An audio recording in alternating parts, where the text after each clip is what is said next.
Hello guys, it's 6:30 and I just finished the meditation course. Well, 6:30 on the 29th of June, and the medication course is finished. No, the meditation course is finished. I'm just in my room right now. I have to tidy this up before we leave. But we have to go and clean like the meditation hall, and some girls want to take pictures, so I'm going to go and do that, and I'll show you guys around like the actual centre. But this is my room. It wasn't always this messy, but it is just quite messy right now because I'm packing all my stuff. There's the bathroom in here. I showed you this on the first day. And there's this lizard here, and he's been living in my room for like 4 days, and I tried to free him because he's stuck between like the window and the like mosquito net, but he's so ugly, like he's disgusting. He's like brown and wrinkly. So I tried to free him like 3 days ago, but I just didn't want him running about my room while I was in here sleeping. So he's going to get freed today, because I was thinking also he's like prehistoric, like I'm sure he can live like for 4 days there. He's getting a nice long tongue, he can eat the bugs and all that with it. But anyway, I'll take you on the tour. We come out here. This was my room here, and it's surrounded by all this. These are other girls that are doing the course, they were here as well. And it's just like this. Come down, and there you could get some water. That's where you could fill your water bottle up. There's some girls that I met on the course. Well, I met everyone on the course. Hello. Yeah. Oh, are you leaving? Oh, okay. There's some girls.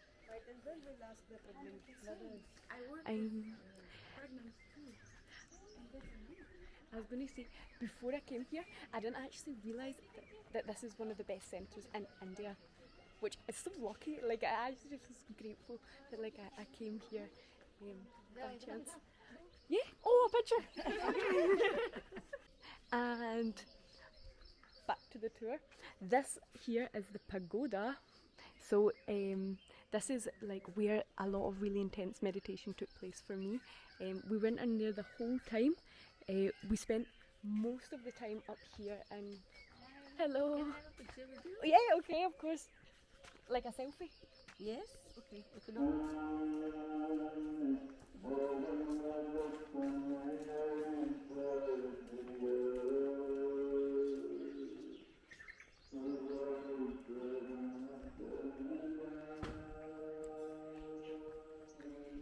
And this here is where we come every day at 4:30 in the morning, meditate for 2 hours, go and have breakfast, and then come back and meditate for another 3 hours, then go and have lunch and come back and meditate for 4 hours, or something like that, a long time, and then go have dinner and come back and meditate.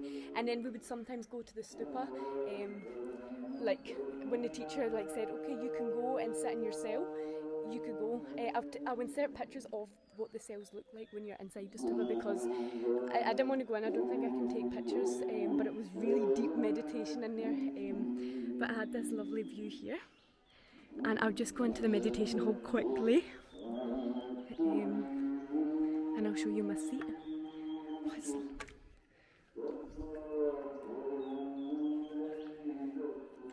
So I don't think I can go in.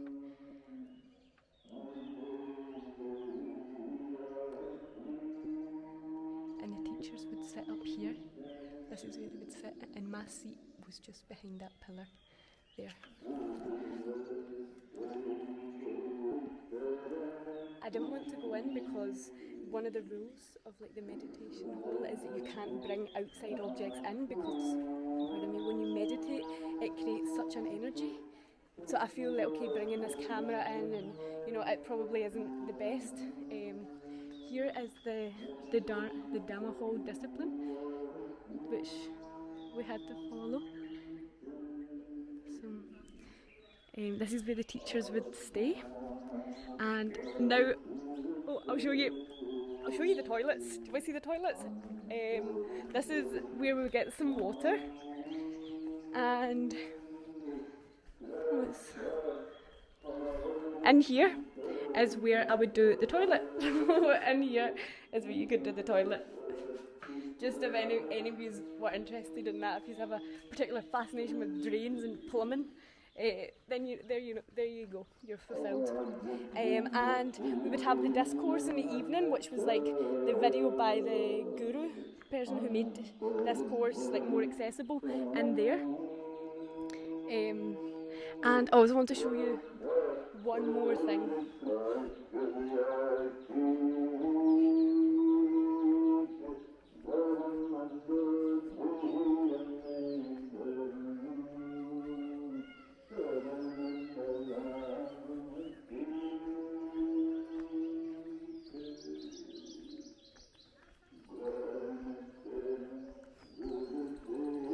Okay, I'm going to show you probably the most beautiful part of this whole centre, which was this garden here. That's another Dhamma hall down there, you can see inside. But this was so beautiful, and like, to be honest, for the first 3 days of the course, like I was in so much agony that I didn't even realise how beautiful this is. I mean, and there was monkeys and like all these different kinds of birds, like just so much life here, and it's surrounded by these mountains here. I just thought it was so beautiful. I'm really, actually, this is what I'll miss the most. It's just so beautiful, and there's like women who come and they volunteer and they work in the garden, and you can see like how well maintained it is. But to be honest, like, I would say, like, I did feel a bit mental because you got 5 minutes in between each meditation session, and like everyone would come and they would walk round here because it's a loop, so they walk round the loop like at quite a fast pace, like 6-7 times, and it was like I was in prison or something, you know, like everyone's just walking and you can't speak to anyone, you can't look at anyone, but it was like the only space that you can like stretch your legs that way, because you can't exercise or do anything whilst you're here. You should just do the meditation. So definitely good to get a little bit of walking in while you're doing it. But look how pretty this is. This is also the kitchen or like the dining area. I just want to show you quickly what it's like, and for myself to remember this. So they've put all the food here. That looks really good. And everyone was seated facing one direction. Oh, hello. And my seat was up here.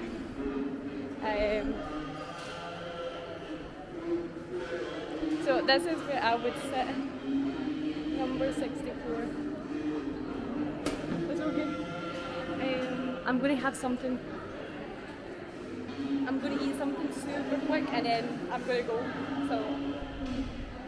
And they have like the most. Oh! Ah!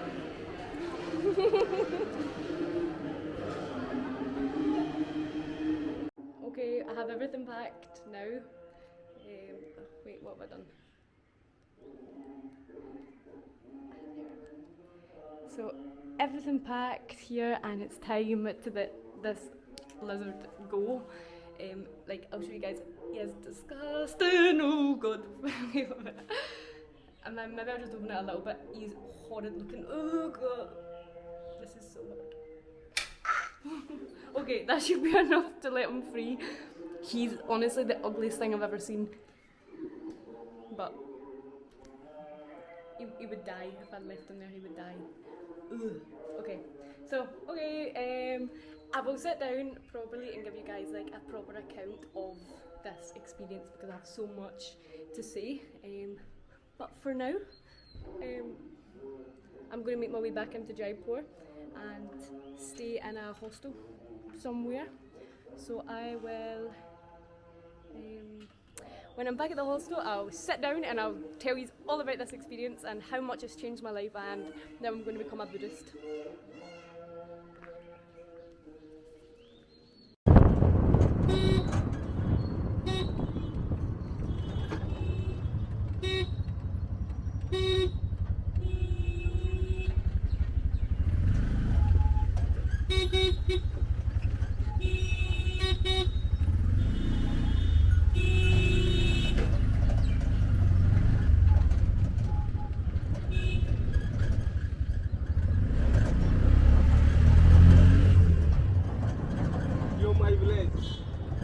This is where you live? My village. Oh wow.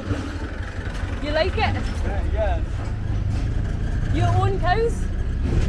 Huh? You have cows? Yes. You have? Yes, yes. You are my village. You are my mama.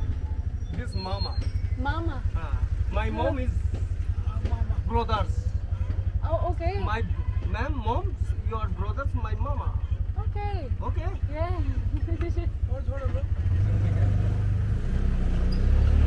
My wife. This is Oh. my wife, my daughter. Wow, hello. Yeah. You're very beautiful. Beautiful. Yes. Yeah, very nice.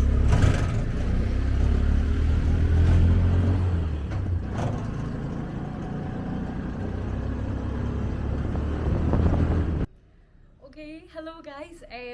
It's nearly been 12 days since I finished the Vipassana course, and I kept being like, oh, I'll make this video, but I was like, wanted to sit down and write down everything that I wanted to say, and I think sometimes we can kind of, we stop ourselves from achieving things because we want it to be absolutely perfect. So yeah, today I just decided I'm actually forgetting what the experience was like, so I'm just going to come on and speak to you about the experience of Vipassana, my experience. I did write a little bit of things down, so I'm just going to read that there.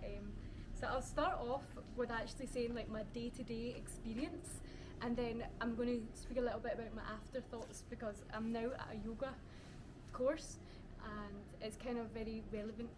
I think the things that have been brought up in me, and then now I'm learning about Kundalini and awakening that energy, so I think it's very relevant. My roommate, she just came in and left. So I'll try and close the door so it doesn't put it in.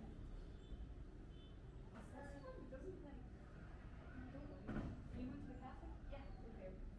See ya. Yeah, so as I was saying, the pursuit of perfection stops us from actually achieving things and doing things because we always think, oh, I'll wait until I've got this all sorted, when actually like the best thing to do is just do it. And I've been speaking to so many people about my experience. I've just been speaking about myself the whole time, so I feel like, okay, I can come on and tell you guys. So Vipassana, first of all, is a 10-day meditation. I don't even want to say retreat because it's not a retreat, it's like a course, a very intensive one where you don't speak to anyone whilst you're doing the course. You don't have any outside contact.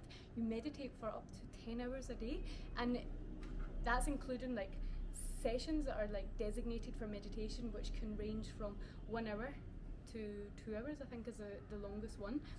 But they also say that during this time, like on your breaks, you know, you have like you don't have many breaks, but on your breaks, you should also be trying to meditate as well. So the whole thing is just meditate, like eat, sleep, meditate, and do it again the next day. So without further ado, I will start to tell you about my experience. So day one for me was very, very uncomfortable. So they start off the Vipassana training with 3 days. They just tell you to observe your breath, and that's all you do for the 3 days. But you have to sit with your, you have to sit with you have to sit in a basket. I'm sure you all know what a basket is with your legs crossed. You have to sit in a basket. And for me, the first day my back was so uncomfortable, and it was really, really hot because it was in Jaipur, Rajasthan, which is one of the hottest states in India. And there's like 60 other people in the room with no air conditioning. So you can imagine the heat, like I feel the sweat dripping off my body. So I was in so much pain. My back, I couldn't sit upright for like longer than 20 minutes, I don't think. And I was so hot and uncomfortable. So that day it was a real struggle. And not to mention, you'd also wake up at 4 in the morning. And it was actually quite funny because in the middle of so we woke up at 4 in the morning, we meditated, and then we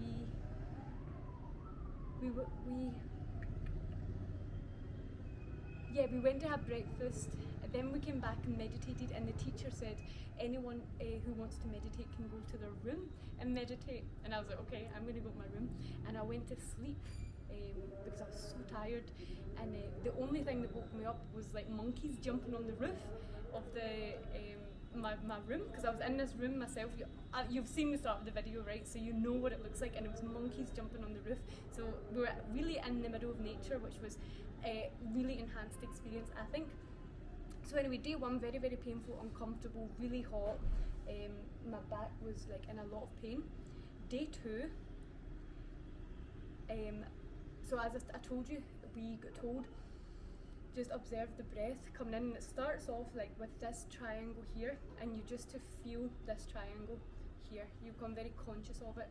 And I started off, and I was breathing, and a voice came to my head when I was doing the meditation, and it was like, don't observe from the outside, go inside to the feeling, which was crazy, because when I understood exactly what it meant, it was like I became the tip of my nose, like all my consciousness was right in here.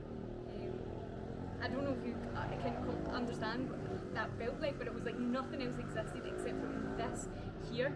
And it was, you know, you're like, sometimes we can like try to feel our bodies from the outside, when actually we can go inside our bodies and feel things. So day two, I was like, okay, I'm getting a hang of this whole meditation thing. I'm pretty good at it. So day three, as I was meditating, still doing the same thing, breathing, triangle, being my nose.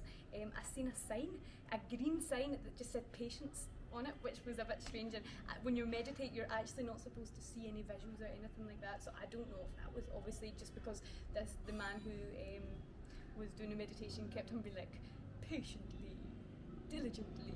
So these words were in my head. It was day 4 that we actually learned the technique of Vipassana, which is actually body scanning. Well, I'm going to close the door because I think you can hear the traffic.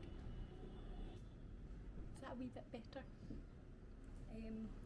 Yeah, so day 4 we actually learned the technique of Vipassana, which from my limited understanding of meditation is just like body scanning. So you start off with your head, you become very conscious. You start off at the tip of your head, and you imagine, like when you're a baby, you imagine like the hole in your head, which actually I'm learning now is like your chakra, right? It's one of your chakras. But you put all your focus here, and then you start feeling, and you come down and you feel like your brain. You go first, you start with like the back of your head, and you go your face, and then your neck, and then your back and your shoulders, and down your arms and down your spine. You do it in separate areas, you do it separately. When we learned it the first time, the man, I need to get his name, the man, oh, I have his name.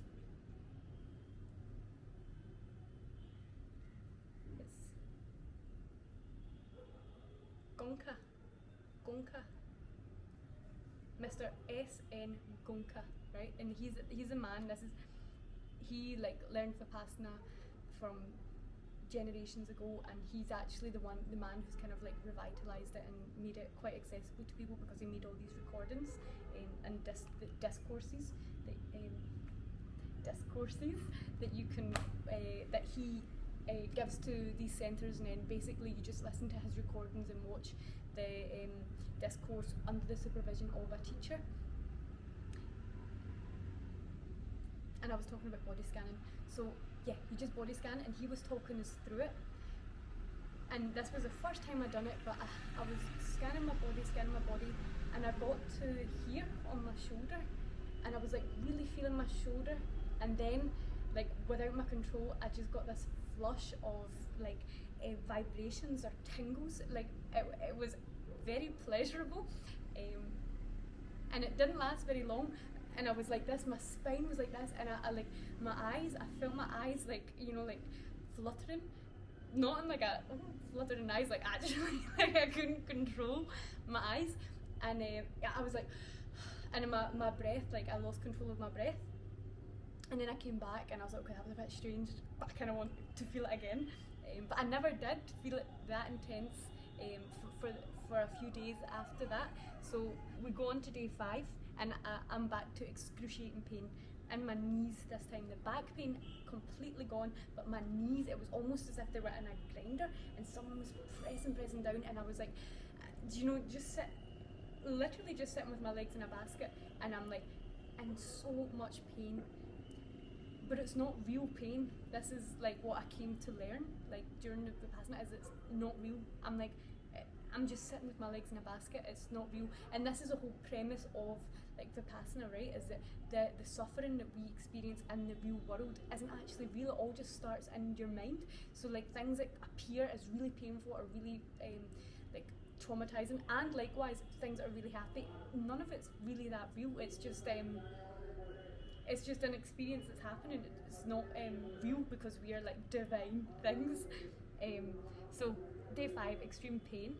Day 6, so in the video I showed you that we went to the stupa, and these are just like white cells that you could sit in. There was a cushion, there was nothing else, and the walls are kind of almost like plaster, and it's no bigger than me lying down.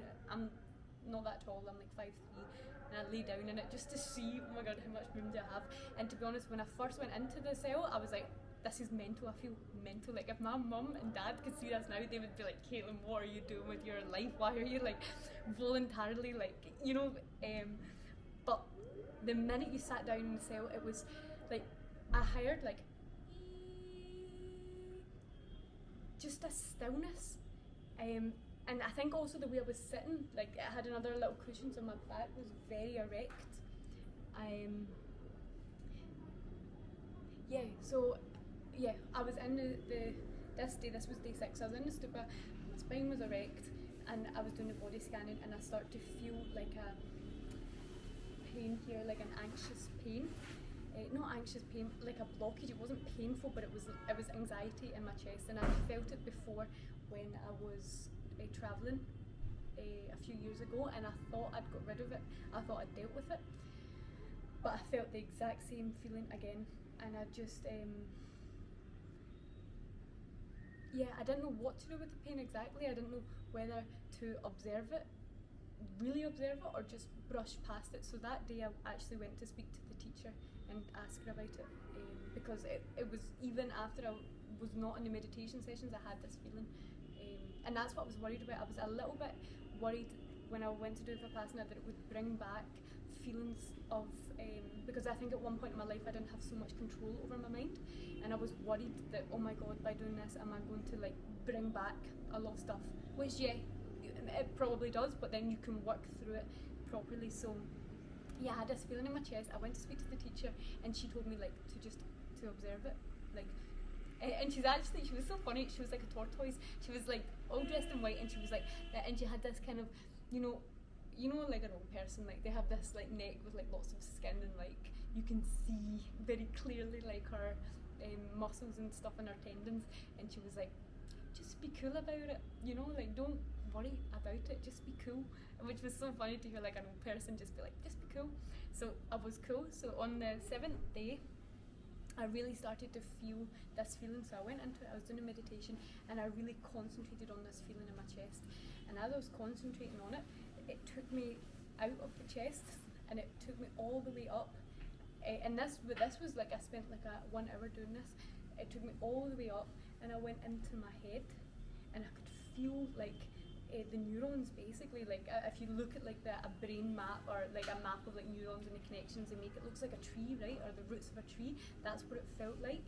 So I felt them all light up, like all over my brain, and then, but it was in a particular path. It wasn't all over my brain, it was a path, and it led me to here, which I think is the amygdala, which is responsible for like fight or flight responses, which I think is really interesting. Because if that pain here obviously is linked to like some fight or flight response, you don't feel anxiety because other feelings, that's why you feel anxiety. So I really sat with that, and it almost dissipated. Like the next few days it dissipated, but it felt really good because I sat with the feeling for so long, and like, I don't know, it was just really feel like I was like digging into it. And that's what Gunka would say is that you're performing a deep surgical operation on your brain, and it really did feel like that. And at other parts of the meditation, it felt like I was massaging my body with my mind, like all my muscles. I was like being so conscious about them, and it was really nice to like be in my body this much. Yeah, still on day 7. I think day 6 and 7 were really profound days for me because I went to the stupa a lot. And also like it's the whole day meditating, so it's not just like one experience from one day, it was the whole day for me was crazy. And one other like memorable thing that happened was I was sitting in the stupa and like I'm just like meditating, and I feel my body become white, like it just became white, and it was as if I was nothing. I didn't exist. It was just whiteness, but it was like the shadow. It was like the outline of me, but it was white, and I felt almost as if I was being lifted up out of my seat. But again, it didn't last very long. And then that same day, I felt like electricity go up and down my spine. And this is now I'm so interested in like chakras and kundalini because I actually feel like I felt that energy. Yeah, and I never spoke to the teacher about it, which I think I probably would have liked to now. I just ask her. Here at the yoga place, and the anatomy teacher here is actually like teaches kundalini. So I spoke to her today, and she says that we can do some classes. So I think that'll be quite good. Day 8 and 9, I just felt so tired, and I lacked the concentration actually to do any meditation. Like, well, I was doing some meditation, and I was really able to just sit in the position and hold it and not have any pain or anything like that, but I was tired, and because okay, you're just sitting and you're thinking, but you use a lot of mental energy because you are directing your attention very diligently, urgently, to your whole body, so you really have to concentrate. And I was just really tired, so I don't think I'd done it so well the 8th and 9th day, but I was more diligent in when I wasn't meditating, so we had breaks like I told you at the start of the video. I was very just calm. I wasn't like, because usually I talk to myself and I tell myself like funny stories, but when I was just walking, I was like just concentrating on nothing, like my body and things like that. It was, yeah, I wasn't doing anything, so I was much calmer and much more relaxed, and I didn't experience any pain, but I was just tired. And then on day 10, we woke up early in the morning, and then at 2 o'clock, I think, we could all speak to each other, and it was so fun. That was like one of the nicest days of my life, I think, because people that you'd seen and the thing is, you can't even make eye contact with people. You can't even be like, you know, you just have to like, you know, walk with your head down and not interact with anyone. So it was so strange, like actually speaking to someone after being around their energy for so long in such a concentrated time, to actually be able to start speaking to them, and everyone was ecstatic, you know, everyone had these big smiles on their face, and you could tell everyone felt great. There was one woman who didn't feel too great, and she sat next to me, like she sat next to me for dinner, and she sat in front of me for the meditation, and I really felt for her because I think she like struggled. I don't know, I don't want to like infer anything, but I just felt like everyone was so happy after it, and she maybe still had so many things to work through, but that was the only exception. Everyone else, all 63 other people that was in the ladies course felt, or probably more than that number, but they were like ecstatic. They were really nice and speaking to everyone, and the experience that was very like profound. Okay, so that's the overview of the 10-day Vipassana course. The next thing I want to speak about is like the after effects of it.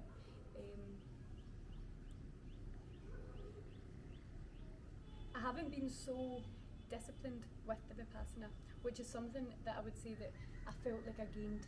That is like one thing. If I could say, what did you gain from Vipassana, I'd say, okay, it was discipline, because I feel like I was perhaps quite hedonistic, and I would be like, okay, if I need to sit here for 2 hours and I have the option to get up and leave, which you did, sometimes you actually did, you could get up and take a break or like adjust your position. I know in life I definitely would have taken the easier route. In that moment I would have taken was speaking to someone about this here, about pure pleasures. And things can bring you pleasure, but they also have a pain aspect, and there's a duality to it. And things that feel good, like alcohol, feels good, you feel really good, but it also has a massive pain aspect to it, so it's not a pure pleasure. And like that, in that moment, I did get up whilst doing the Vipassana, and I thought, oh, I feel really good now, but then like not the disappointment, because I never felt disappointed that I got up, but I never felt like if I could finish a meditation session and not get up, I was like, oh my god, and not even consciously, but just in my body, I felt really good. So yeah, as I would say, oh yeah, again, discipline, but then I haven't been implementing it so much here. Another girl at the yoga course that I'm at right now done the Vipassana course, also like a week before she came here, so we made an agreement, or like not an agreement, but we were like, let's meet at 5 in the morning let's meet at 5 in the morning before the yoga starts and meditate for 1 hour. And again, when I spoke to the Kundalini teacher, she said, because I explained to her what happened at the Vipassana, and she says, yeah, you should keep doing it, or else like that energy is just going to travel back down. And it's almost like I don't want it to, because I just felt so at peace, like really, really, truly at peace with myself. And I felt really nice. So yeah, and it also made me like become very conscious in conversation. And this is also something that I feel like, because I've not been practicing for a few days, not a few days, like a week maybe, a few days, I don't know, but I feel like I became very conscious in conversation, and I was like, didn't really want to speak unless it was like good conversation, like, and I was observing people just having like chitter chatter, like meaningless conversation, like monkeys, kind of. And I don't know if that was like maybe a negative outlook, and now I'm learning about yoga, and like the next stage of yoga is like withdrawal from social things, like withdrawal from sensory things. So I don't know where that feeling came from. But now I feel like, okay, I'm actually like, because I like to talk to people, but when I finished the Vipassana, I was like, oh my god, I feel like I wanted to like to withdraw. But then I don't know if that's just my nature, because I just came to a new place with tons of new people, and I maybe don't want to like interact so much straight away. But overall, an incredible experience, and I really, really want to. And you can take course after course after course, and apparently the teachings get so much deeper. You can actually, someone told me this, once you like do Vipassana a lot, you end up not just scanning the body, but you like go into like the cells of the body, and then you go into like the chromosome, and then you go into you unwind the DNA, and you can go through and almost like feel every part of the DNA, which before I would be like, oh, none of that stuff is possible. But after having these experiences and feeling such connection with your body, because we are our bodies, we're not just this head here, we're everything. For me, certainly, I'm so interested in it, and I encourage everyone really to go and do a Vipassana course, because it is a real exploration inward. And also anyone can do this, because it's not, you don't worship any god, you just concentrate on your body and put all your energy into your body, your focus and your attention. So I really, really encourage everyone to go and do it, and I'll leave the website linked there. And if anyone has any questions, because I feel like maybe I didn't answer or make anything clear, maybe I was not too clear, you can ask me questions. You can like and subscribe and leave a comment if you like. But yeah, so that's my Vipassana experience, and I'll maybe do another one in a month or two, because I'm hopefully going to do it now every single day and see what it's like with that continued practice. So thank you everyone for watching my Vipassana video, and yeah, I hope you enjoyed it.